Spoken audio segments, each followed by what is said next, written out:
masasagot sa bawat miyembro ng pamilya. Kapamilya Connect, ang inyong bagong kahalili na handang magbigay ng serbisyo publiko para sa pamilyang Pilipino. Makinig at makibahagi na para sa isang makabuluhang talakayan ngayong araw ng linggo sa Kapamilya Connect. Connect ka dyan!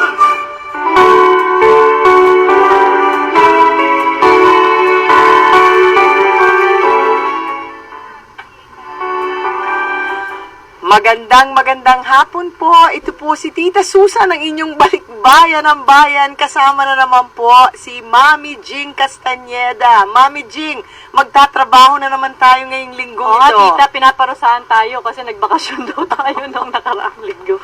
O hindi, ano ho yun ano nga bang tawag? Ikaw, Tita, emergency, di ba? Dahil kay Vito. Oo, alam nyo, yung kapatid ko, ayan, nakikinig sa atin ngayon. Vito Bautista, I hope Vito, that you pagaling feel ka. better.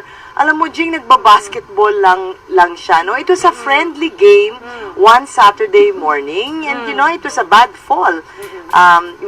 Magkakaibigan sila, nagbabasketball, tapos nahulog. So, nagkaroon siya ng, parang burst daw yung kanyang, parang Saan part yan, of the Tita? L1. I don't know what it spine. is, but sa spine. Oo. So, yung kanyang mga doktor from Medical City, they were also good. Maraming salamat po sa lahat ng mga doktor at ang galing-galing ng ospital na So, yon. hindi kailangang operahan. Hindi, inoperahan siya. Inoperahan siya. Inoperahan siya. Okay. Kumusta ang recovery, Tita? Okay naman, nakatayo na, naglalakad na, pero merong brace. Naku, hanggang kailan yung brace?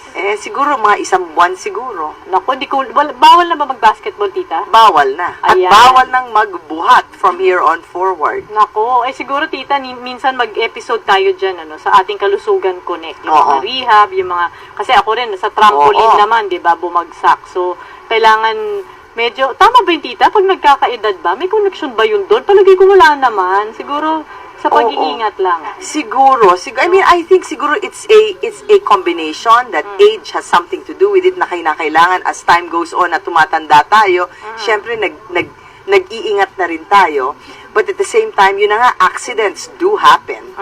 Ayan. Yeah. So, mamaya ho sa ating talakayan, ito hindi aksidente. Talagang dapat siguraduhin na patuloy na lumaganap ang social enterprises, Tita. So, yan ang atin pong paksa ngayon.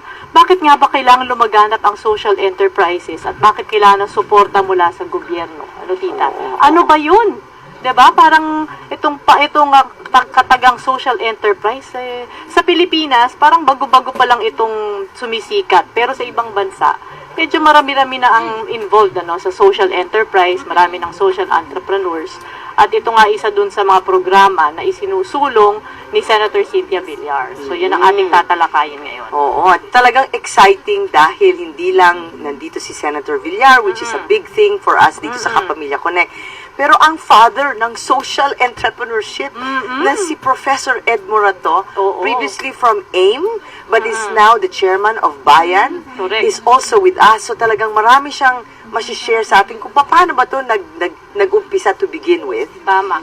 Pagkatapos from theory and government, we also have actual people who are with us today that are actually doing social entrepreneurship work. So Ayan. exciting din yung mga topics natin talaga ngayong hapong ito. Ayan. O, nagbabigay na ho kami ng pasada, ha? So, sa pagbabalik po ng Kapamilya Connect ka dyan.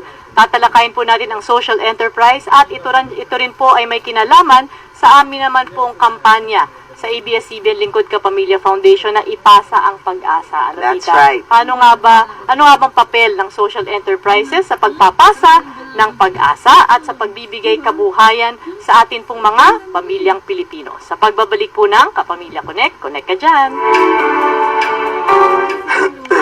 Sabi nila, malamig daw boses ko. Ang sarap pakinggan. Sige na nga. Oh, eto pang malamig at masarap. New McFree sa McDo.